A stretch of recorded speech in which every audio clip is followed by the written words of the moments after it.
So the floor goes to Józefa Fawcett from the UK, who will be speaking about flipped classrooms. Józefa? Thank you. Happy autumn equinox day to you all. Lena, may I have the screen, please? So, first of all, I want to say a huge thank you to you, Lena, personally, for welcoming me into the Bildung network. And Andres, I know that you're here from VOFO. Thank you for introducing me to Lena. I have had the most amazing few weeks learning all about Bildung, which is not a word that is used a great deal in the UK. So I have spent a lot of time on internet and on LinkedIn spreading the word of Bildung. So thank you for that, Lena. I'm really pleased to be here, and it's wonderful to have spent the day with you all. The whole topic of education and AI interested me so much. I wanted to share some thoughts with you. And if you will allow me, I'm going to be a little more pragmatic rather than anything else. I really want to dig down into how AI might influence our day-to-day operations in academia. So first of all, as with everyone else, let me please give you a little bit about who I am. And yes, these are all me through the years, through the decades. And who am I now? It says on the screen, I really am on a mission at this point in my life. I love to support clients, whether they are academic clients, global corporates, etc., in helping them develop their future workforce. And the other thing that really pushes me forward is about promoting equity of access to high quality learning and also open educational practices and open educational resources.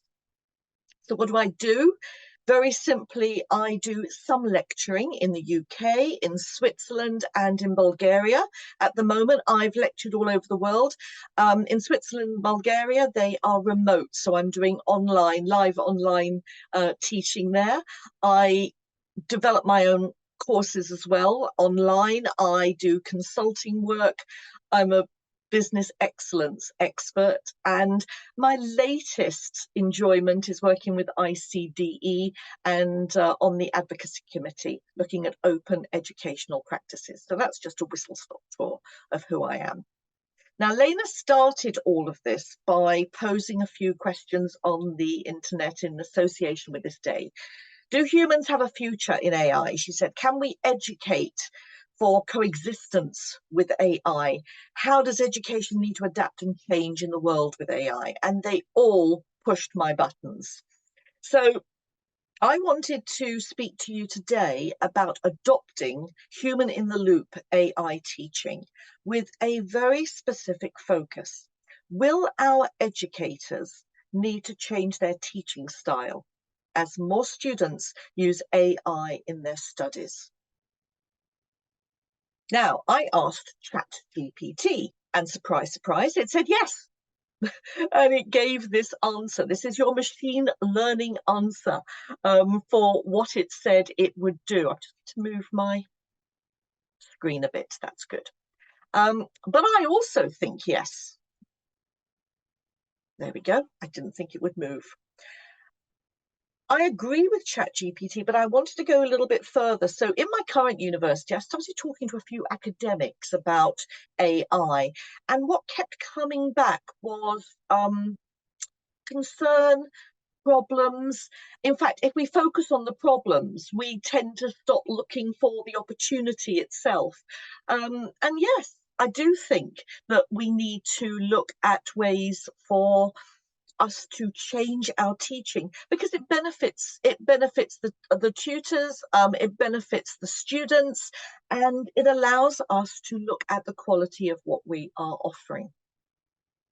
Just to move that along, it's not moving as I want it to. So do I think AI in the classroom will replace educators? This is a really big concern for an awful lot of people. Am I going to be out of a job? Now, I tend to think it's the other way around. I think it'll enhance and complement teaching, but we have to learn to work with it, and we have to learn what it will do. And that's the key to this is about finding the right balance. It's finding the right balance between how you leverage AI capabilities in teaching and how you add the human component. And that's where the Bildung bit comes in, because it really is about humans and robots working together and that artificial intelligence, not just one or the other. Now, after this session, by the way, I have a code for you later for you to grab, and you can then get the PDF of all these slides. And in the slide is this particular one that says Human AI Collaboration, HAC in Education.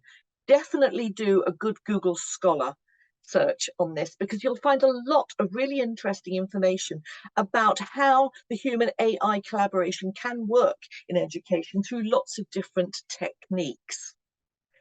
I would like to assert to you, though, and maybe just prick a little further in terms of, will it be easier to do this collaboration in primary and secondary education? Looking on the picture, you can see it's just a teacher here using games within the class. By the way, I love gamification. It's certainly a fabulous way to do teaching in certain levels. I wonder if the Gen Alphas that are around now in schools will find this so much easier. I'm not sure if the teachers will find it easier, but the students may well do. And I wonder if we're going to find it harder to embrace as tutors, as academics, in further and in higher education. And this is really where I started with the flipped classroom idea. Primarily, I've been doing flipped classroom teaching for a very long time, not just through the pandemic, but before that. But flipped classroom is a relatively new term. It's only really become coined in 2011, but back in the 1980s, if you like, the early adoption of this kind of approach was associated with distance learning.